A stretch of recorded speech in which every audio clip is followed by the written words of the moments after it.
Friends, welcome to the YouTube channel of Anand Classes for Law. Myself, Mayur Anand. I am Assistant Professor of Law, and once again I come before all of you with a new lecture in the series of my lecture.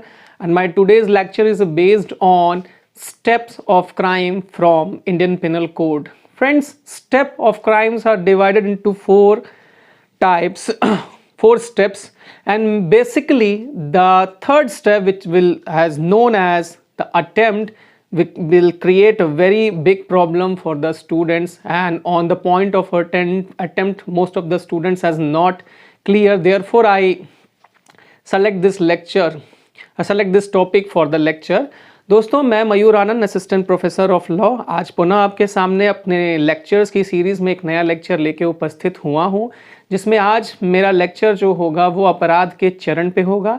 क्योंकि अपराध के चरणों में जो प्रयत्न का चरण है वो अत्यधिक विद्यार्थियों के लिए बड़ा ही मुसीबत का सबब बनता है, और जिस पे अगर कॉन्सेप्ट डेवलप ना हो तो निश्चित तौर पे आप गलतियां कर देते हैं। यद्यपि कि इसका महत्व इसलिए और ज़्यादा बढ़ जाता है क्योंकि आपके सेमेस्टर की परीक्षा हो या आप जुडिशरी के लिए जाना चाहें या किसी भी वनडे एग्ज़ाम में अगर आप बैठें, अगर उसमें आईपीसी है और अटेम्प्ट सिलेबस का पार्ट है तो डेफिनेटली एग्जामिनर आपसे यहाँ से प्रश्न पूछता है। और अगर आपका कॉन्सेप्ट जो है क्लियर नहीं है, if your concept is not clear on this point, then you should do a mistake. ठीक है, तो आप गलतियाँ कर ही दोगे। So therefore I select this topic. So let's start. But before starting, I would like to convey you the answers of my previous question. In previous lecture I had asked to all of you then who is the first female judge of the Supreme Court who became judge in Supreme Court from the advocate of High Court, यानी कि उच्च न्यायालय के अधिवक्ता से उच्चतम न्यायालय की न्यायाधीश बनने वाली प्रथम महिला का नाम क्या है? तो उत्तर है इंदु मल्होत्रा, जो वर्तमान में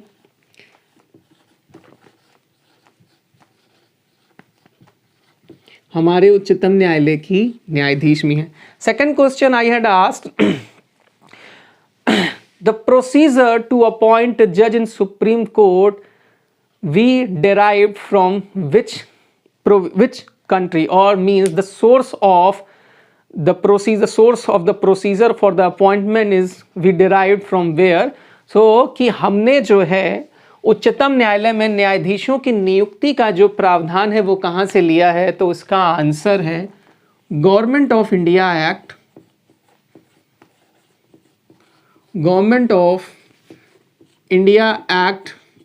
1935, यानी कि भारत शासन अधिनियम 1935। थर्ड क्वेश्चन क्या था?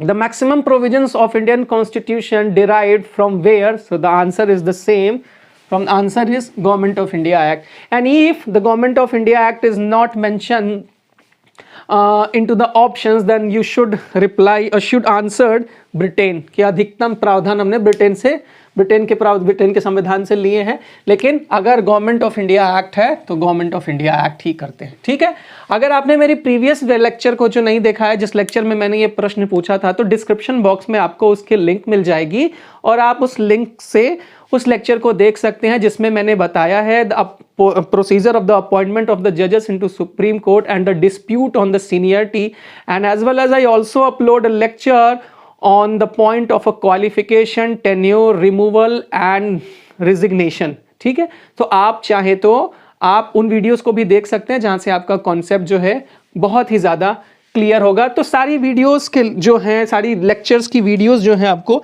वो डिस्क्रिप्शन बॉक्स में मिल जाएंगी। So now today I am going to start my first lecture on code, Indian penal code, and वो फर्स्ट लेक्चर जो है steps of crime. Steps of crime, Hindi में कहें तो अपराध के चरण।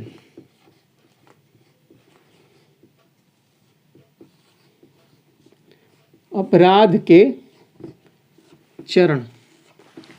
But before discussing step of crime, we should know about the essential elements of crime. So therefore, there are the four essential elements of crime, which are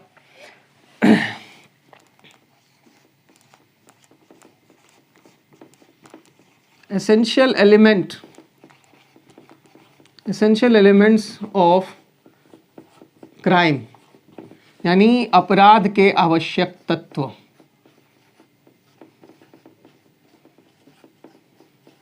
अपराध के आवश्यक तत्व, पहला है human being,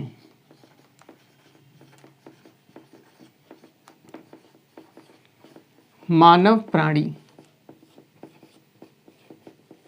second is second is mens rea, दुराशय और evil intention भी हम इसको कह सकते हैं। थर्ड इज एक्टस रियस, यानी कि एक्ट यानी कि कृत्य। Fourth one is injury, which is divided into 4 parts. First one is body, property, reputation और माइंड। इंजरी यानी कि क्षति किसे हुई हो, या तो शरीर को हुई हो, मानव के शरीर को, मानव की संपत्ति को। रेपुटेशन, माइंड यानी मस्तिष्क।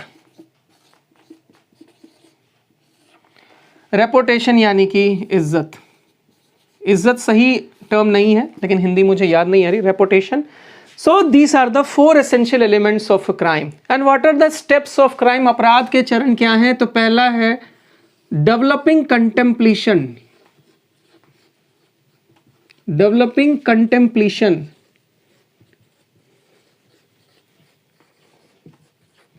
यानी कि विचार का सृजन। कहाँ पे होगा? मस्तिष्क में होगा। सेकंड थिंग इज प्रिपरेशन, यानी तैयारी। थर्ड वन इज अटेम्प्ट, जो बहुत ही ज़्यादा कंफ्यूज करता है स्टूडेंट्स को, और जिस पे हमारा फोकस भी आज अटेम्प्ट के ऊपर ही बहुत ज़्यादा होगा, प्रयत्न। And fourth one is commission,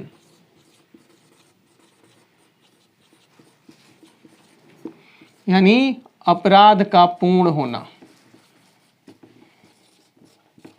These are the 4 stages of crime. So why we mention the stage, why I mention stage of crime with essential elements of crime? Because the first 2 essential elements is related with developing intention contemplation. ठीक है, जो पहले 2 अपराध के आवश्यक तत्व हैं उनका संबंध इससे है।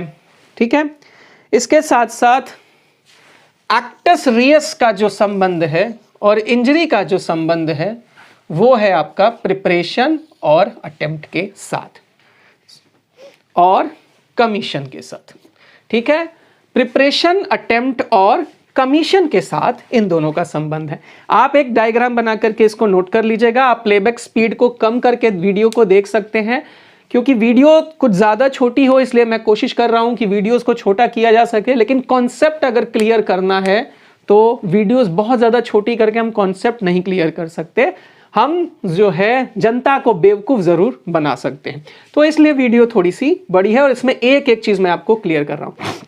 अब हम आगे बढ़ेंगे और हम एक एक एसेंशियल एलिमेंट्स को ध्यान से देखेंगे कि क्या एसेंशियल एलिमेंट्स हैं, क्या पनिशेबल है, क्या नहीं पनिशेबल है, और जो पनिशेबल है वो क्यों पनिशेबल है। We look which step of crime is punishable and why that step is punishable. What is the ground beyond that that step had been declared by the makers of the code punishable. So for first of all, the first step of crime is developing contemplation.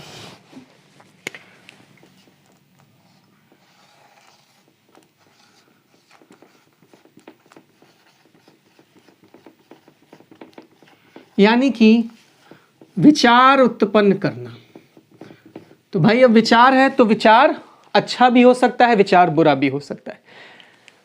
It is a universal truth that the contemplation develop in human mind due to any cause, due to any cause, without any cause, no kind of any contemplation develop into the human mind. अगर किसी भी मनुष्य के मस्तिष्क में कोई विचार आया है तो उसके पीछे कोई ना कोई वजह है। अब ये विचार जो है दो तरीके का हो सकता है, गुड और बैड। ठीक, अच्छे विचार हमारे मन में कैसे आएंगे? फॉर एग्जाम्पल लोग कहते हैं कि अगर आप पूजा पाठ ज़्यादा करो तो आपके मन में अच्छे विचार आएंगे, आपको पॉजिटिव एनर्जी मिलेगी। बुरे विचार कैसे आएंगे, बुरे विचार कैसे आते हैं, ये हमारा मुद्दे का प्रश्न है। एक एग्जाम्पल से आपको बताता हूं। For example, A took 10,000 rupees from B in 1990. In 1991, B asked from A to return his 10,000 rupees. But क्या हुआ? रिटर्न A करे 10,000 रुपये, बट A डिनाइज, मना कर दिया। अब जब मना कर देगा, so due to this denied, a ground was developed into the mind of B against the A, and this ground become very significant for developing bad intention into the mind of B. यानी कि अब B के दिमाग में जैसे ही A ने मना किया तो B के दिमाग में कुछ बुरे विचार आएंगे A के विरुद्ध। आए कैसे? क्योंकि A ने ऋण देने से मना कर दिया। ए के दिमाग में ये विचार आएंगे, बी के दिमाग में विचार आएंगे ए के विरुद्ध, और यही जो वजह है 10,000 रुपये मना ना करना, इसी को हम क्या कहते हैं? मोटिव। हिंदी में कहें तो हेतु। और यही हेतु जो है आपका section 8 of Indian evidence act में क्या होता है? रेलिवेंट होता है। इंडियन एविडेंस एक्ट में रेलिवेंट होता है। So after the denied is a ground by which a contemplation, a bad contemplation has developed into the mind of B against A, and therefore B think now I will kill A. अब B के दिमाग में ऋण ना देने की वजह से एक वजह आई कि अगर A ने अब मेरा ऋण नहीं दिया तो मैं उसको जान से मार दूंगा। तो ये एक बुरा विचार उसके दिमाग में आया, लेकिन उसके पीछे वजह क्या थी? वजह है ऋण नहीं देना। तो इसलिए मैंने कहा कि एक यूनिवर्सल ट्रूथ है कि अपने आप दिमाग में बुरा विचार नहीं आता। तो पहली चीज मैंने कहा कि क्या है, इसलिए मैंने कहा कि एसेंशियल एलिमेंट्स ऑफ क्राइम क्या थे? मेंसरिया था। तो मेंसरिया यानी कि मेलाफाइड इंटेंशन। सो मेलाफाइड इंटेंशन होना चाहिए, और मेलाफाइड इंटेंशन आ गया तभी ऑफेंस होगा। तो अगर मेलाफाइड इंटेंशन नहीं है तो क्या ऑफेंस होगा? तो अगर मेलाफाइड इंटेंशन ना होने के बाद किसी को इंजरी हो जाती है, so what will the result? Then result is accident. Accident. अब अगर जो है ये वजह हम यहां से क्या करें? मिटा दें। ठीक है, ये वजह यहां से हम मिटा दें, और क्या हो? एक स्थिति ऐसे हो जिसमें बी ने ए को जो है बी की वजह से एक ही मृत्यु हो गई। तो वो वजह अगर नहीं है, दिमाग में कुछ भी नहीं है, दिमाग एकदम खाली है, तो उसको हम क्या कहते हैं? एक्सीडेंट, जो कि सेक्शन 80 का पार्ट है आपके इंडियन पिनल कोड का। And accident shall not be punishable, but when accident shall not be punishable, अब क्या होता है? देखिए, सेक्शन 80 को अगर हम डिस्कस करें तो कुछ चीजें हैं, देखिए, लेकिन एक एग्जाम्पल पहले मैं समझा दूं आपको। समझो कि ए जो है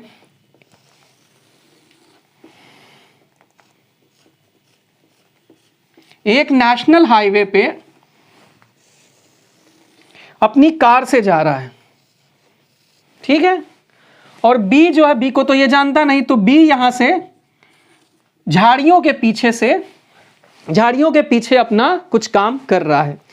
ए की गाड़ी की स्पीड 80 है, ए की गाड़ी आगे बढ़ती है और अचानक से बी इस गाड़ी के सामने आ जाता है, जिसमें बी इससे टकरा जाता है और क्या होती है, तत्काल मृत्यु हो जाती है, डेथ कॉज हो जाती है। सो ये क्या होगा, इट इज ऑफेंस और accident, it shall be accident. अब क्यों हुआ, कैसे हुआ, इस पे डिस्कस करते हैं सेक्शन 80 में। और क्या है, पहले तो ए जो है, ए के माइंड में क्या है, कोई कंटेम्पलेशन नहीं है, क्योंकि कोई मोटिव नहीं था उसको। ए जो है बी को जानता ही नहीं, अगर हमने इस कंडीशन को मिटा दिया है, ए बी को अब जानता ही नहीं है। ए अपनी गाड़ी लेकर के नेशनल हाईवे पे जा रहा है, स्पीड क्या है 80। नेशनल हाईवे पे आप गाड़ी लेकर के जा रहे हो, सीधे अपनी डायरेक्शन में जा रहे हो, इट मींस पहले आप तो गाड़ी चला रहे हो, तो गाड़ी चला रहे हो तो क्या कर रहे हो, ये लॉफुल एक्ट है, लॉफुल एक्ट है। और लॉफुल एक्ट क्या है, एसेंशियल एलिमेंट है किसका, सेक्शन 80 का। दूसरा है लॉफुल मीन्स, लॉफुल मीन्स विधिपूर्ण कार्य, विधिक कार्य। देखिए धारा 80 भी आपको इसी में समझा देंगे, विधिपूर्ण रूप से,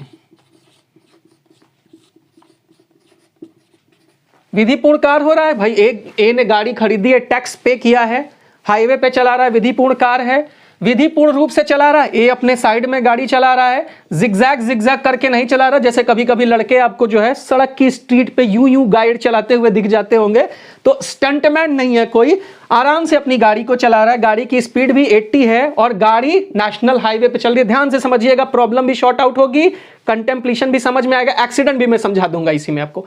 गाड़ी 80 की स्पीड से आगे बढ़ रही है, विधिपूर्ण कार्य हो रहा है, विधिपूर्ण रूप से हो रहा है। अब क्या हुआ, उचित सतर्कता और सावधानी, ड्यू केयर एंड कॉशन, जो एसेंशियल एलिमेंट और है सेक्शन 80 के, due care and caution. Due care है, गाड़ी 80 पे चल रही है, अपने साइड पे चल रही है, सावधानी से चल रही है, जिगजैग नहीं चल रही है, सावधानी से चल रही है। और आगे एक आदमी आ गया, आगे एक आदमी आ भी गया है, तो क्या है, बगल में आगे जब आदमी आ भी गया है तो कोई भी जान पहचान नहीं है, कुछ भी नहीं है, इसके वजह से यहां पे कोई भी कंटेम्पलेशन यानी कि मेलाफाइड इंटेंशन नहीं है, तो इसलिए ये ऑफेंस नहीं होगा, ये एक्सीडेंट होगा। So basically I just want to say you, if any injury had caused or has been caused without any contemplation, then that injury shall be treated as accident, because क्या है, अगर मान लीजिए if essential element अगर पूरे हो जाते हैं तो वो accident ट्रीट किया जाएगा। अगर मान लीजिए, अब मान लीजिए कि ये कंडीशन, एक दूसरी कंडीशन है जिसमें बता दे रहा हूं कि अब एक्सीडेंट कब ट्रीट नहीं किया जाए, क्योंकि मैंने कहा कि मैं एक्सीडेंट भी आपको पढ़ा दूंगा। ए अपनी गाड़ी जो है, अब देखो ए अपनी गाड़ी लेके जा रहा है, गाड़ी की स्पीड कितनी है, 60 किलोमीटर पर आवर। कहाँ, एक भीड़ भाड़ वाली सड़क पे 60 किलोमीटर प्रति घंटे की स्पीड से एक भीड़ भाड़ वाली सड़क पे आ रहा है, और यहां पे इसने जो है बी को क्या किया, अपनी गाड़ी से टक्कर मार दी, जिसमें बी की मृत्यु हो गई। ये मामला एक्सीडेंट का है, नहीं है। क्यों, क्योंकि लॉफुल एक्ट है लेकिन लॉफुल मीन्स में नहीं है, यानी कि भीड़ भाड़ वाली सड़क पे आपको पता होना चाहिए कि आपको धीरे गाड़ी चलानी है, किसी को चोट लग सकती है, एक्सीडेंट हो। इसके साथ साथ उचित सतर्कता भी नहीं है, सावधानी से भी गाड़ी नहीं चलाई है, तो ये क्या होगा, पनिशेबल ऑफेंस होगा। कहां पे, 304A में, 304A में, ठीक है, causing harm due to negligence, इसी को कहेंगे नेग्लिजेंस। अब क्यों है, अब एक चीज इसलिए ये बताने के पीछे का पर्पस यही था कि कंटेम्पलेशन जो है, विचार जो है, इसी को इंटेंशन कहते हैं, और इंटेंशन का कौन सा फॉर्म है, तो मेलाफाइड इंटेंशन का फॉर्म है। और इंटेंशन इंडियन पिनल क्राइम में जो होता है, एक और चीज से पता किया जाता है जिसको कहते हैं नॉलेज, यानी कि ज्ञान। तो यहाँ पे न्यायालय या विधि ये अवधारणा कर लेती है, ये प्रिज्यूम कर लेती है कि आपको ज्ञान होना चाहिए था कि एक भीड़ भाड़ वाली सड़क पे आप गाड़ी इस तरह से चला रहे हैं तो इसकी वजह से दुर्घटना हो सकती है, तो इसकी वजह से 304A का जो है ये एक ऑफेंस बनता है। तो कंटेम्पलेशन आपको समझ में आ गया। कंटेम्पलेशन क्या है? पनिशेबल नहीं है। क्यों पनिशेबल नहीं है? क्योंकि कंटेम्पलेशन में आप अब नहीं, कंटेम्पलेशन क्या है? तो कंटेम्पलेशन आपको समझ में आ गया। अब हमें यह जानना है कि कंटेम्पलेशन पनिशेबल है या नहीं, यानी कि first stage of crime punishable है या नहीं। तो इस एग्जाम्पल को देखने के बाद आपको यह पता चल गया होगा कि क्या स्थिति है, लेकिन फिर भी मैं इसको आपको बताता हूं कि कंटेम्पलेशन पनिशेबल है या नहीं है। और कंटेम्पलेशमेंट यानी कि विचार, यानी कि मानव का दुराशय क्यों पनिशेबल नहीं है, यह ज्यादा जानना जरूरी है। बहुत ध्यान से देखिए दोस्तों, अगर आपको वीडियो पसंद आ रही है तो वीडियो को लाइक कीजिए, वीडियो को शेयर कीजिए। आप लोग वीडियो को शेयर नहीं कर रहे हैं, लाइक भी नहीं कर रहे हैं। आपका एक लाइक मुझे मोटिवेट करता है और उस मोटिवेशन से मैं और ज़्यादा इफेक्टिव वीडियोस बना सकता हूं।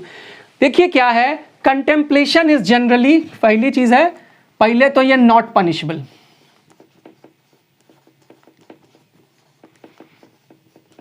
नॉट पनिशेबल है, that is clear, but why, क्यों पनिशेबल नहीं है इसको मैं बताता हूं।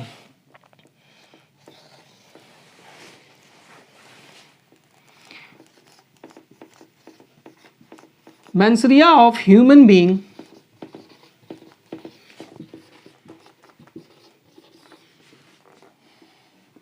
is exist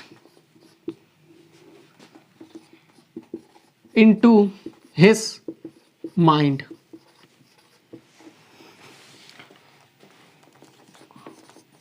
who's not has any physical existence,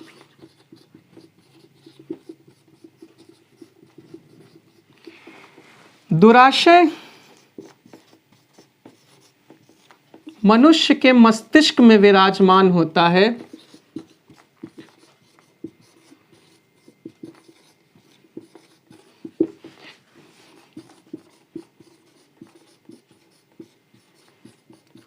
विराजमान होता है जिसका कोई भौतिक स्वरूप नहीं होता।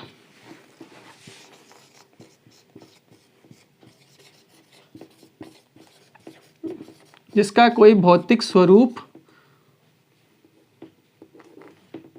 नहीं होता या नहीं है। दूसरी वजह क्या है कि इसको पनिशमेंट नहीं बनाया गया है? लॉ डज नॉट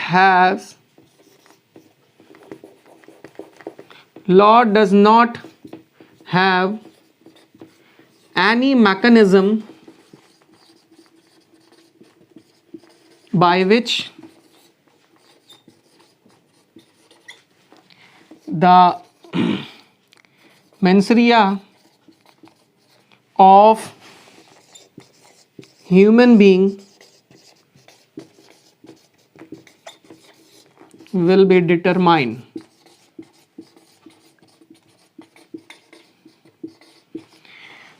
विधि के पास ऐसी कोई युक्ति नहीं है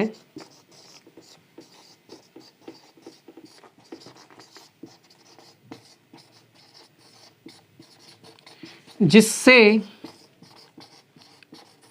वह मानव के मस्तिष्क में झांक सके।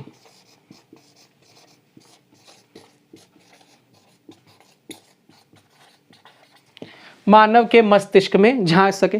तो पहली चीज क्या है? पहला आंसर तो यह है कि कंटेम्पलेशन पनिशेबल नहीं है।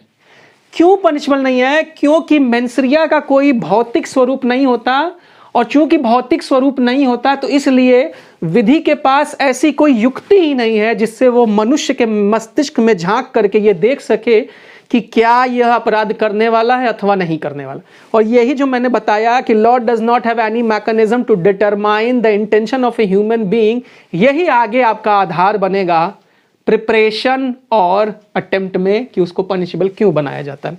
ठीक है, तो कोई आधार नहीं है जिसके वजह से ये ज्ञात हो सके कि इनके दिमाग में क्या चल रहा है, इसके वजह से पनिशेबल नहीं है। बट क्या सच में जो है कोई इसका एक्सेप्शन है अथवा नहीं? तो एक सेक्शन है जो इसका एक्सेप्शन है, जहां पे मनुष्य का विचार भी दंडनीय है। सुनने में बहुत अजीब लग रहा है, लेकिन सच्चाई ये है कि ऐसा एक सेक्शन है, और वो सेक्शन है आपका 402। सेक्शन है आपका 402। 402 क्या कहता है? 402 कह रहा है assembling for the purpose of committing डकैती, assembling for the purpose of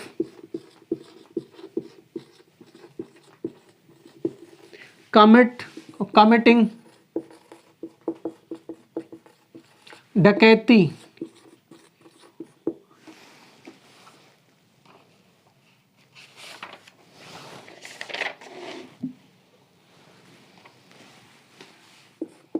डकैती। तो डकैती करने के प्रयोजन से क्या करना? मात्र इकट्ठा होना, इकट्ठा होना। अगर सिर्फ हम डकैती करने के प्रयोजन से इकट्ठे हो जाते हैं तो वहां पे आपका कंटेम्पलेशन भी पनिशेबल है। क्यों है? जब हम डकैती करने के प्रयोजन से एकत्रित होते हैं तो कोई वहां पे हमारे दिमाग में ही है, लेकिन हम 5 लोग, क्योंकि डकैती हम करेंगे तो हम 5 लोग मिनिमम होंगे। और डकैती कब होती है? जब लूट को जो है 5 या 5 से अधिक लोग करते हैं। तो जब भी आप इस काम को करने के लिए निकले हैं, लूट करने के लिए, फॉर एग्जाम्पल कि ABCDEF जो है निकले रात में रस्सी वगैरह ले करके, गन वन ले करके, किस लिए? कि अब जो है आज डकैती करेंगे किसी के घर पे, और पुलिस ने पकड़ लिया, तो अब जो है इसको पनिशेबल बनाया गया। यही एक इकलौता अपराध है पूरे के पूरे आईपीसी में जहां पे कंटेम्पलेशन भी पनिशेबल है, और इसके साथ साथ ये एक ऐसा भी ऑफेंस है जो चारों स्टेप में हर स्टेप पे पनिशेबल है। ठीक है, यही एक ऐसा ऑफेंस है जो चारों स्टेप में हर स्टेप पे पनिशेबल है, बाकी हर ऑफेंस हर स्टेप पे पनिशेबल नहीं बनाया गया है। आगे हम मूव करते हैं अब प्रिपरेशन की तरफ।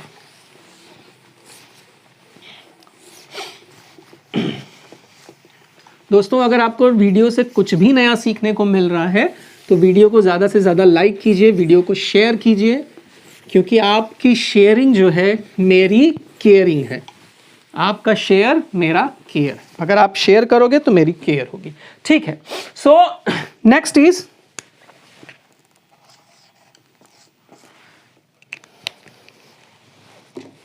दूसरा क्या है? Preparation.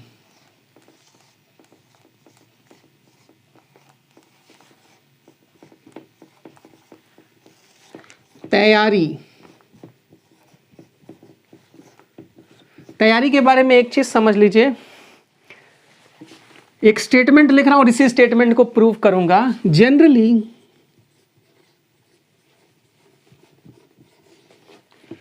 Preparation is not punishable,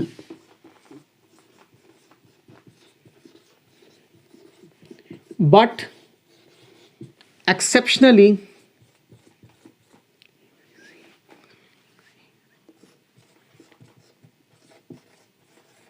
punishable.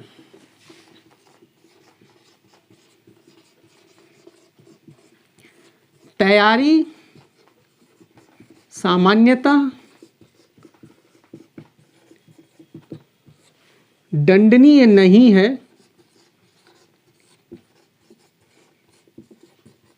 किंतु आपादित परिस्थितियों में है।